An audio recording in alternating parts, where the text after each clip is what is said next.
എല്ലാവർക്കും നമസ്കാരം. അപ്പോൾ ചോറിലൊക്കെ ഒഴിച്ച് കഴിക്കാൻ പറ്റിയ പച്ചമാങ്ങ കൊണ്ടുള്ള ഒരു കറിയാണ്. അതിനായിട്ട് ഞാനൊരു മാങ്ങ എടുത്തിട്ടുണ്ട്. മാങ്ങ എടുക്കുമ്പോൾ അധികം പുളിയില്ലാത്ത കുറച്ച് മൂത്ത മാങ്ങ എടുക്കുകയാണെങ്കിൽ കറിക്ക് നല്ല ടേസ്റ്റ് ആയിരിക്കും കേട്ടോ. ഇനി ഇതിലേക്ക് ഒരു 2 അല്ലി വെളുത്തുള്ളി, ഒരു കഷ്ണം ഇഞ്ചി, 3 പച്ചമുളക് ഇത്രയും ഞാനൊന്ന് അരിഞ്ഞ് ചേർത്തിട്ടുണ്ട്. ഒരു തണ്ട് കറിവേപ്പിലയും ആവശ്യത്തിന് ഉപ്പും 1 കപ്പ് വെള്ളവും ചേർത്ത് നമുക്കിത് നന്നായിട്ടൊന്ന് കുക്ക് ചെയ്തെടുക്കണം. മാങ്ങ കുക്ക് ചെയ്യുമ്പോൾ മാങ്ങ കഷ്ണങ്ങൾ വെന്തുടഞ്ഞു പോകാൻ പാടില്ല. ആ ഒരു പരുവത്തിന് വേണം കുക്ക് ചെയ്തെടുക്കാൻ. ഇനി നമുക്കിതിലേക്ക് ഒരു അരപ്പ് വേണം. അതിനായിട്ട് നമുക്ക് ഒരു 1/4 കപ്പ് തേങ്ങ എടുക്കാം. എൻ്റെ കയ്യിൽ ഫ്രഷ് കോക്കനട്ട് ഇല്ലാത്തതുകൊണ്ട് ഞാൻ ഡെസിക്കേറ്റഡ് കോക്കനട്ടാണ് എടുക്കുന്നത്. നിങ്ങൾ ഫ്രഷ് തേങ്ങ ഉണ്ടെങ്കിൽ അത് തന്നെ എടുക്കണം കേട്ടോ.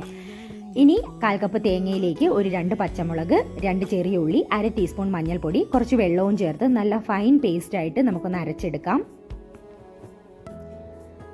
അപ്പോഴേക്കും നമ്മുടെ മാങ്ങ വെന്ത് വന്നിട്ടുണ്ട്. കഷ്ണങ്ങളൊന്നും വെന്തുടഞ്ഞിട്ടില്ല. ഈ ഒരു പരുവത്തിന് വേണം നമ്മൾ മാങ്ങ കുക്ക് ചെയ്തെടുക്കാനായിട്ട്. ഇനി നമ്മൾ അരച്ച് വെച്ച അരപ്പ് ഇതിലേക്ക് ചേർത്ത് കൊടുക്കാം. മിക്സിയുടെ ജാറ് കഴുകി കുറച്ച് വെള്ളവും കൂടി നമുക്കിതിലേക്ക് ചേർത്ത് കൊടുക്കാം.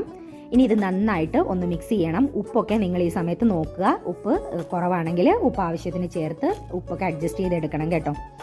ഇനി ഇത് നന്നായിട്ടൊന്ന് മിക്സ് ചെയ്ത ശേഷം നമുക്കിത് നന്നായിട്ടൊന്ന് തിളപ്പിച്ചെടുക്കണം.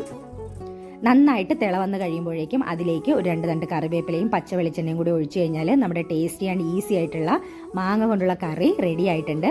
നല്ല ടേസ്റ്റാണ്, ചോറിനൊരു ബെസ്റ്റ് കോമ്പിനേഷനാണ്. അപ്പോൾ ഉറപ്പായിട്ടും ഈ റെസിപ്പി എല്ലാവരും ഒന്ന് ട്രൈ ചെയ്ത് നോക്കാൻ മറക്കരുത്.